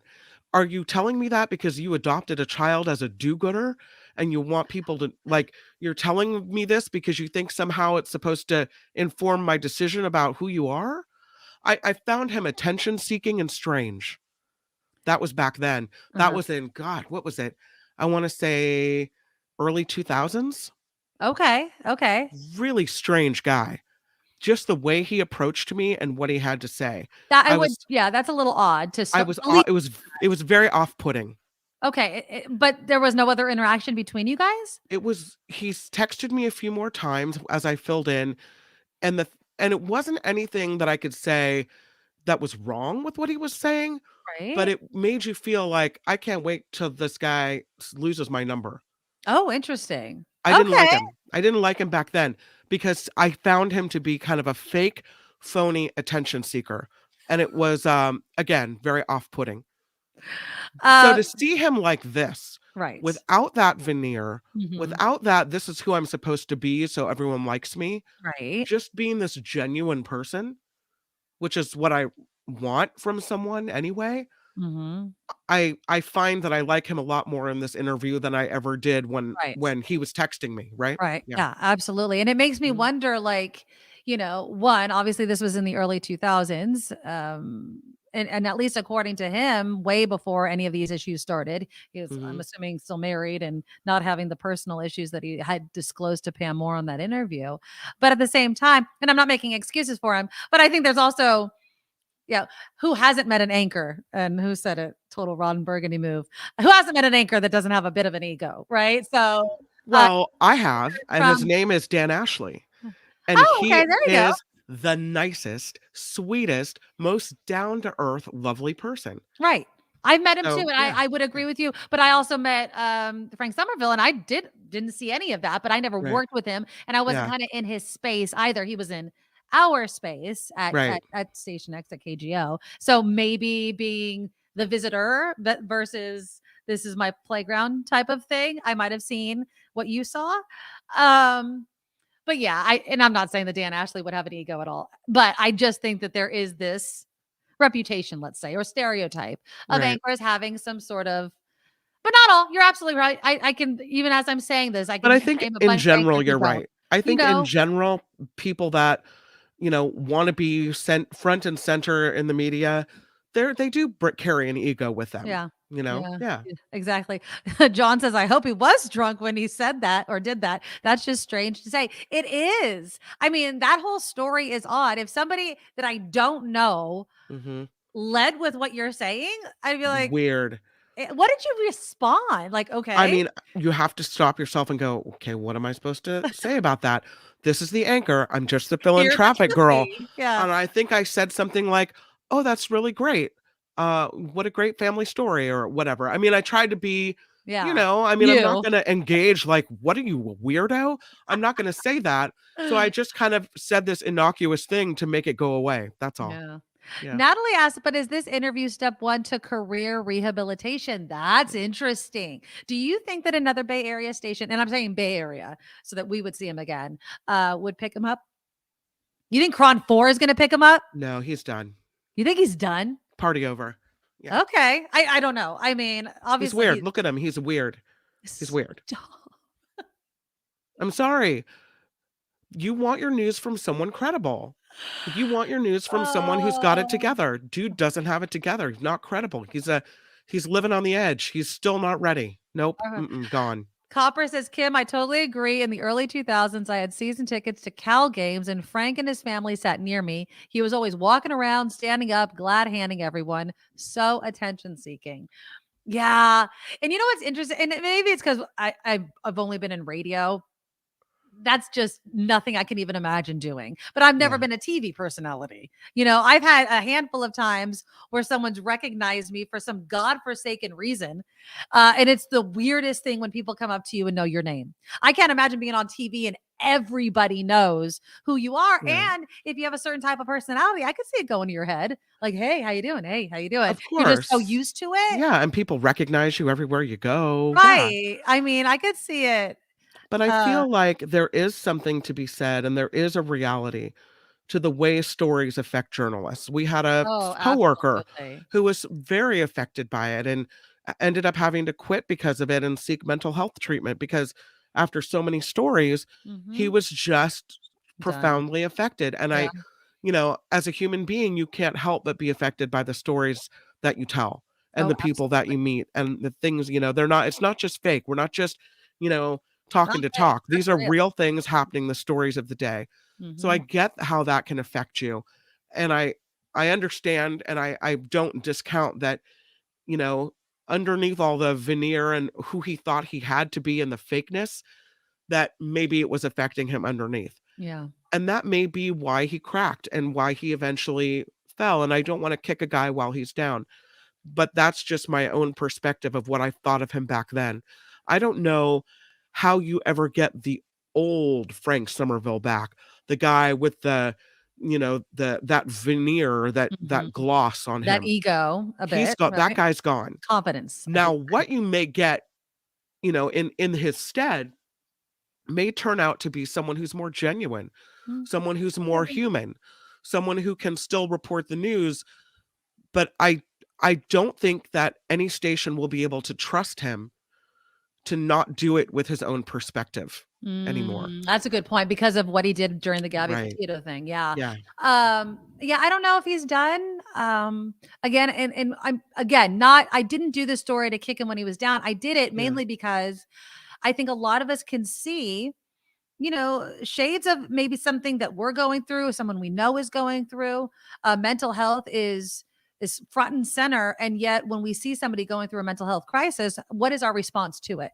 And I'm not saying he should have kept his job. I mean, you show up on air and you've switched up your prescription drugs, and then you get in a DUI accident and you're the face of the station. Yes, there are going to be repercussions. So I don't think the KTVU is wrong to not keep him on staff at all. And that's the thing about a TV job like that. There are about 500 other tapes of anchors sitting on a news director's desk. For that position. Are you kidding me? You're only special to a point. Yeah. And you're easily replaced. Oh yeah. I mean, absolutely. And as far as the drinking is concerned, so I'm again like not drinking during the week. And honestly, it's because of the conversations we've had on this show where I'm like, why are you drinking every day? Which I was. I mean, even if it was just a glass of wine or one of my little mules, I was. And so I stopped again to tell myself, can you do it? And it really isn't that difficult. And I do just like to have special beverages. So I have my tea. But having to be self-aware, and also at a time where I'm not going through anything else like Frank Sommerville was, I don't have, I'm not going through a divorce. I'm not living in an apartment away from my child. Those sorts of things that he was going through, compounding with the mental health struggles he was having from the job. That's a lot. And so, my heart goes out to him. I do hope he lands on his feet. I just don't know if that's going to be on television again. And it just might not be. So, yeah, we'll see. Okay. Kim has some news. And then when we come back, we're going to wrap things up with Jon Stewart asking San Francisco's own mayor why San Francisco seems to have the reputation that it does. And it's a fair question. And how, she answers it. You guys tell me what you think of her answer. I'll just say it at the end, and then I'll give you my opinion on it, because it was a valid question. And there was a lot of truth in the question, and there was also a lot of truth in the answer. And I think we need to be fair when we talk about cities, iconic cities like San Francisco. Before we get to that, though, please click the thumbs up button. YouTube loves it, so we love it, and we really appreciate all of you guys here. And now here's Kim with some headlines. Now, from around the world to up your street, the Nikki Medoro Show presents News Czar Kim McAllister. Pope Francis will remain in the hospital for the next several days. Here's a picture of him. That is the word. The Vatican says Francis has been experiencing difficulty breathing in recent days due to some type of respiratory illness.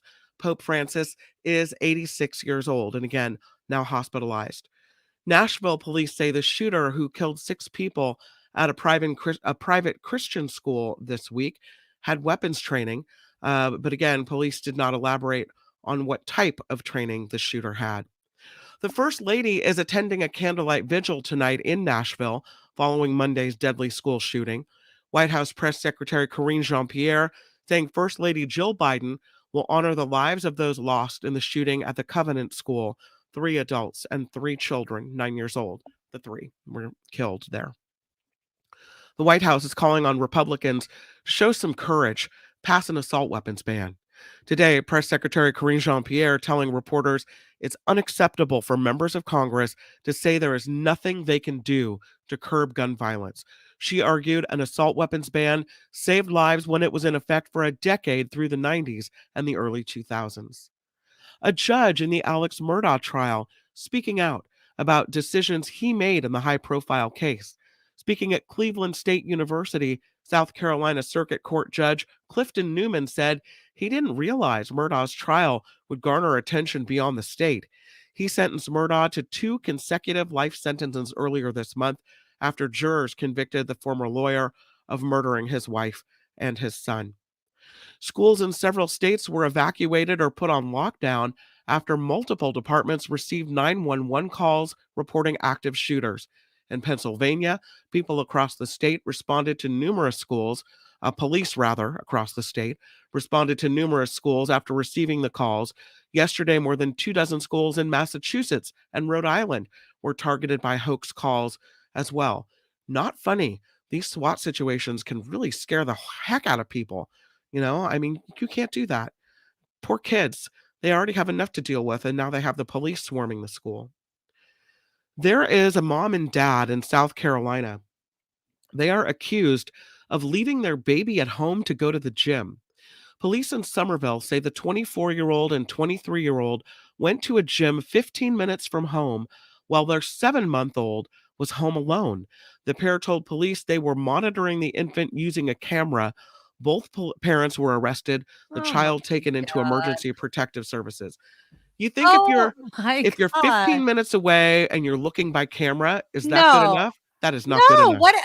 Okay, if you're 15 minutes away and something happens, you need to be immediately there. You're still 15 minutes away. I had a hard time even going next door just for like, a cup of sugar or something when I had young kids in the house. No freaking way. They should be thrown in jail. That's absolutely. That's child abuse. That's abandonment. That's and ridiculous. Sadly, that little baby has to go probably to another family member or child protective services. And which is awful because it's not funded enough and you don't want your kid in the system at all. And look for what?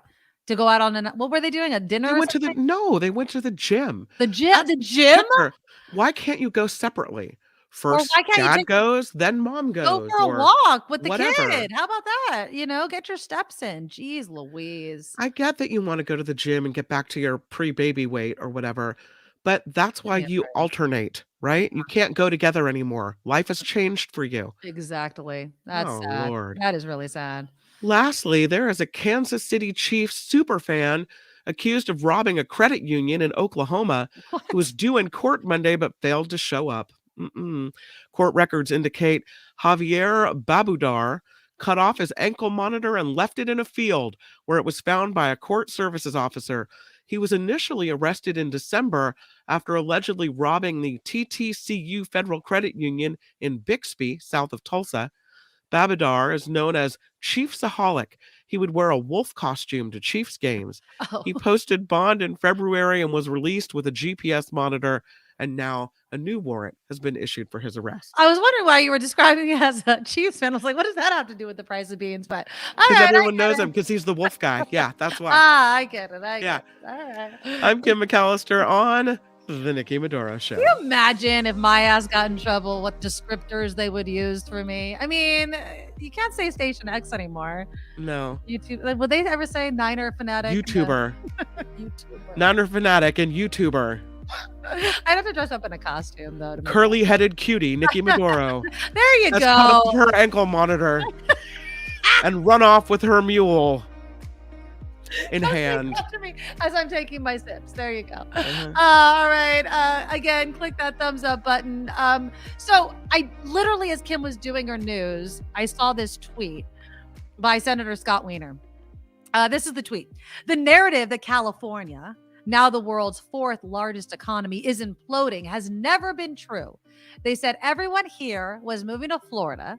Well, it turns out for every 6 Californians moving to Florida, 5 Californians moved to California, or 5 Floridians moved to California. They said Texas had lower taxes than California, and it turns out that's false as well. So, I think that reputation matters, right? Like California, even though it's not all blue, it is a blue state. It's a totally super majority of Democratic rule here. But you go Northern California, you go Southern California, you get into red country real quick. But then you have the Bay Area, which solidly blue. And then you have a city like San Francisco. And I don't like when people from outside of the Bay Area or California judge the Bay Area because it's my hometown and I love it. But I also admit there's a lot of problems. Even in Senator Scott Wiener's tweet, some people are making very good points.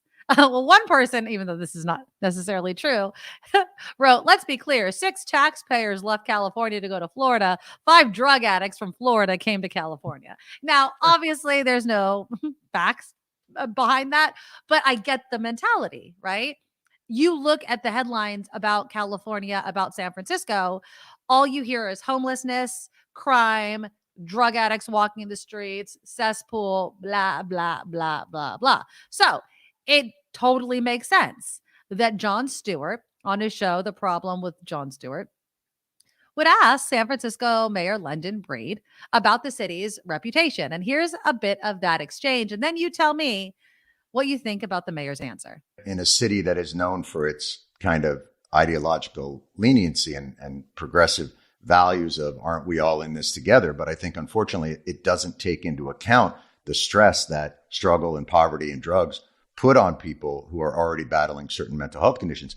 And I want to also talk about the crime aspect of it, because it all sort of goes in the same bucket, which is San Francisco is the avatar for chaotic rule. Some of it, an identity that they wear with pride to some extent, and some of it looked at by others with a sneer of, can't they get it together, these progressives who just allow people to live and let live and look at the chaos that they've unleashed.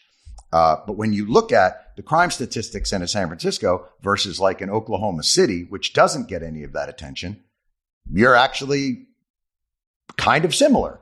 Yeah. But is that because it's a tourist attraction and so many people filter through it? Is it because of the reputation of it in tech? Is it because of the inequality and the fact that there's been this incredible real estate boom for one group, but then this other group still suffers? Why do you think San Francisco is so often, along with Chicago, the avatar for that kind of chaos? Well, I think there are a number of reasons. And I think, the former president, put a target on our back at one point and used it as an example for a lot of things that were allegedly going wrong in the country. And that was very unfortunate. I think, now with social media and technology, you have videos that circulate and the videos are a moment in time. And I think people see those videos and think, oh my goodness, San Francisco is such a scary place. Hey, I was there in the 80s. It was, talk about chaos. Like the Tenderloin's the Tenderloin. Like I was there in the 80s. It was wild in the same way that New York was wild in the 80s. Yes, but you could still walk down the streets of San Francisco. You could be in certain neighborhoods and certain parks, and you wouldn't even believe you're in San Francisco, in a major city. It's a beautiful city. It's an incredible city. So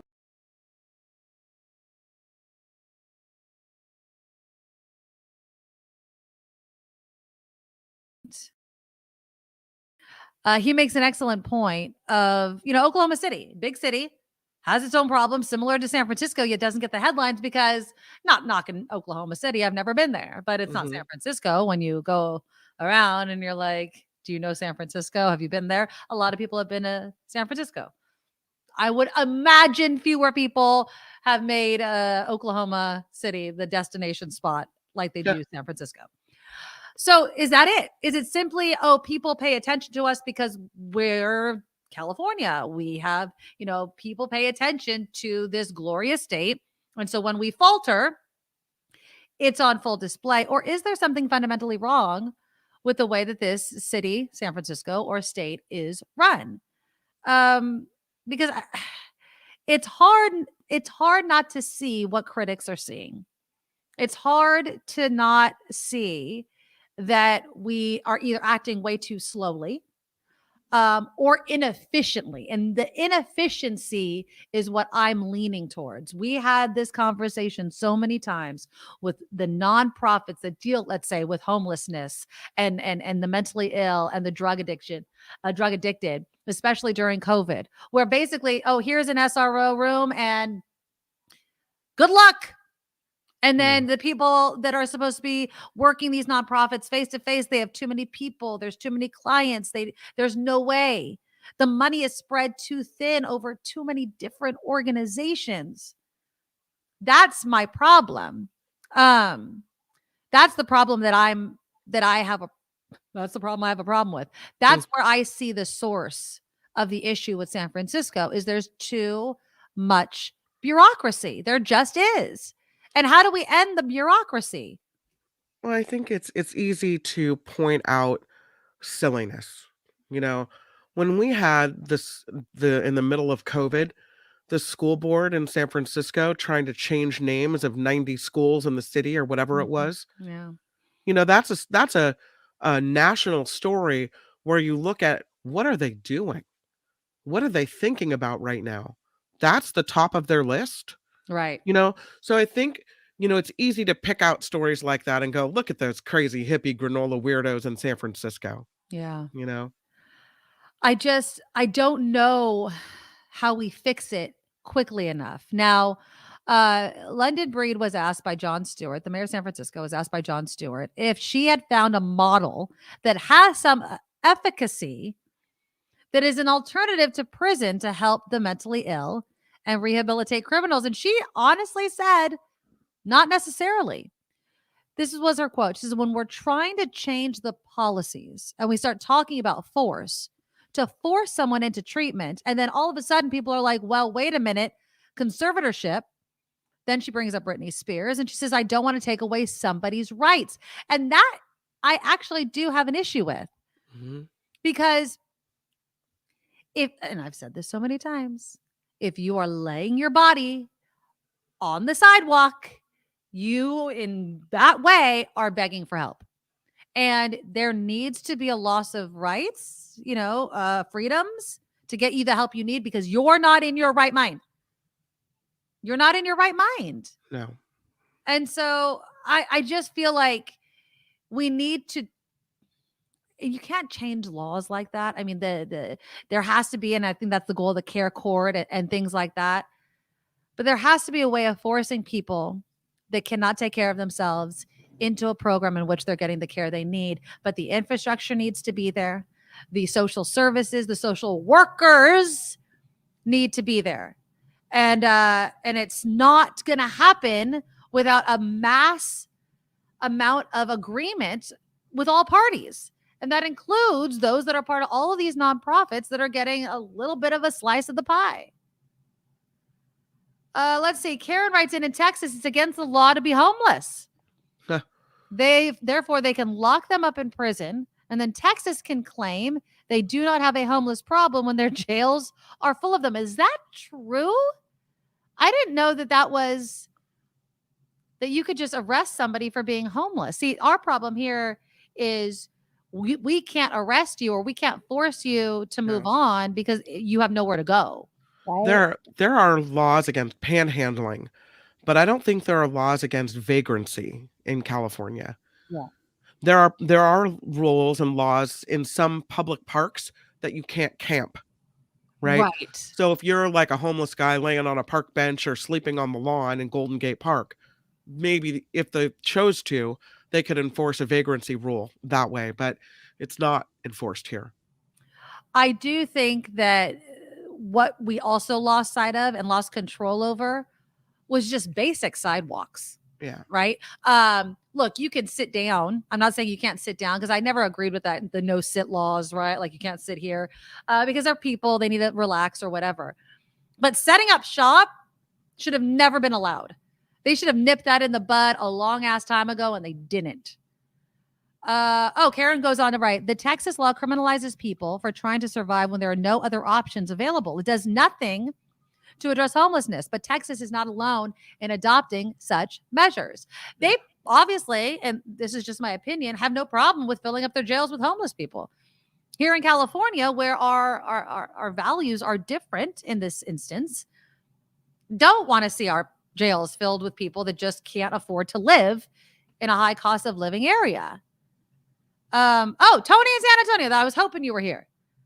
Says that is not true. Explain, Tony. So are there laws against being homeless in Texas or vagrancy laws? Because Jim's saying Texas calls homeless vagrants. And so if there's vagrancy laws, then they're breaking the law, right?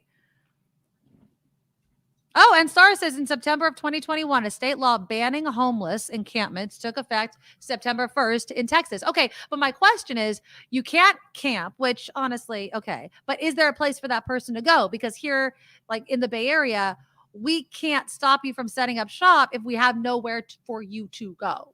That's the nuts and bolts. And then we run into the problem of, we have a place for you to go, but you don't want to go there. That needs to end. Like, no. We have a place. You can go there. You can't stay here. We have to be more forceful with this because obviously they don't want to go. They're fine living where they're living. Yeah, it's ridiculous. So apparently it's House Bill 1925 that makes camping an unapproved public place a Class C misdemeanor. It's punishable by a fine of up to $500. I love when they fine homeless people. Good luck getting that money. Good luck. Then you have to stay in jail until you can pay up, or what? Exactly. I think my children are home right now, so that's why Nugget's barking right now. Hey, kids. I know. Home. All right. There they are right behind me. I have a meme that I saw.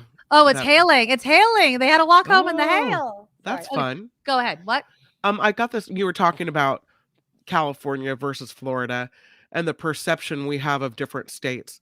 Well, there's quite a perception of Florida as well. And so now with this whole David statue thing, they put a picture of the state of Florida over his boy parts. I thought that was kind of funny. That is pretty funny. I mean, God forbid we see his wiener. You know what? We cover it with America's penis. There you go. There you go.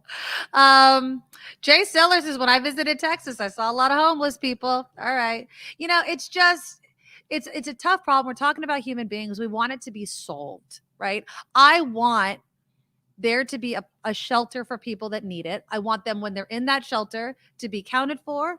I want them to get services. I don't want it to just be a roof and then the door the next day, because it's just going to be a cycle for these people. But, you know, going back to what I brought up to open it up about Scott Wiener talking about, you know, we have the 4th or 5th largest economy in the world. We have, because of that, a unique position of having a lot of money, a huge economy, but inefficiencies. We're not using the money that we're bringing in or that we have here in the right way, because if we were, we wouldn't see what we're seeing. And so something needs to be done about that. It just doesn't. It doesn't mean, it's because of the Democrats. It's not so cut and dry. It's population, it's mental health. It's also lagging so long that the problem is huge. And so solving it is not going to be easy. SF Tesla writes in, San Jose was to convert ancient Dianza Hotel into a homeless shelter or whatever. Nothing happened. Movie theater building for the homeless, not happening. Yeah, I don't know how quickly we can move, especially when we have a bunch of NIMBYs, especially because, you know, the people that can stay have money. And so they don't want to see homeless shelters and encampments and things like that popping up in their town. And that's just the truth. It's just happening. So I don't know. We'll keep an eye on it. We'll see if people really do over the next, let's say, decade, continue moving to places like Florida and like Texas, and seeing if they could solve the problem as their population grows. Because if it does, if they're able to handle it, then we don't really have any sort of excuse. And I know Florida and Texas have huge populations, but I'm talking about those towns that don't have huge populations, right? When those cities and towns that all of a sudden become very attractive to people looking for affordable housing, how they handle that problem is going to hopefully teach us something. Or teach them something. So we'll see what happens there. Okay, so that's our show. Kim, I hope that you continue to feel better. I know, and I thank you so much for being here. Tomorrow, though, and Guy Obilam will be back. What? We're going to be doing this every Thursday. I believe Jefferson Graham is still gone for one more week, but I'm going to email him and double check, because remember, he went to Osaka and he did this whole trip where he didn't bring any fancy schmancy cameras. And he just took all the pictures on his iPhone. If you follow Jefferson Graham, you've gotten a sneak peek at some of those pictures. And I'm going to tell you, Kim, you know, he always tells us to move around and that's how you get the great shot. He's getting some great shots. Oh, okay. So yeah, I'm excited to talk to him. But Guy Obilam will be on with us probably around 12:10, 12:15. So right at the start of the show, we're just going to talk to headlines. We'll get his take on some current events, and he's a great guy and he's very insightful. And so we'll talk about that. And then so much more coming up tomorrow. And then of course it is Friday. Stay dry. My children just got home. I think only one of them did. So that's why I'm kind of ending this. I think I got to go pick up my kids stuck in the the other kid's stuck in the hail, In the hail. happening right now. The hailstorm. I was hearing something in my headphones and I was like, that just can't be from outside, can it? But apparently it is. So stay dry. Hopefully you're not getting any power outages where you are. The power has stayed on. Again, please consider donating to the Patreon. The Nikki Medoro Show.com is where you get the link to our Patreon. It's the way that we support the show. Let me give some thank yous to those that donated into the super chat again. Pamela with a $20 donation. Yay. Cheryl with a $20 donation. Woo. And William with a $25 donation. Thank you. Also, Jim, thank you so much for Thank you, bumping up Jim. your pledge on Patreon to $40. And also thank you to Lori for bumping up your pledge to $15. Just take it on a day by day. How much would you pay to see and hear from myself and from Kim and to do this show? And then multiply that by 20. And then there you go. There's your donation. And we can figure it out from there. I thank you all, and we will talk again tomorrow. Bye, guys. Bye. Nikki, you're all so awesome. Miss Brown, like a beautiful blossom. You're all so the best. I really can't rest. You're all so awesome. Wow. Okay.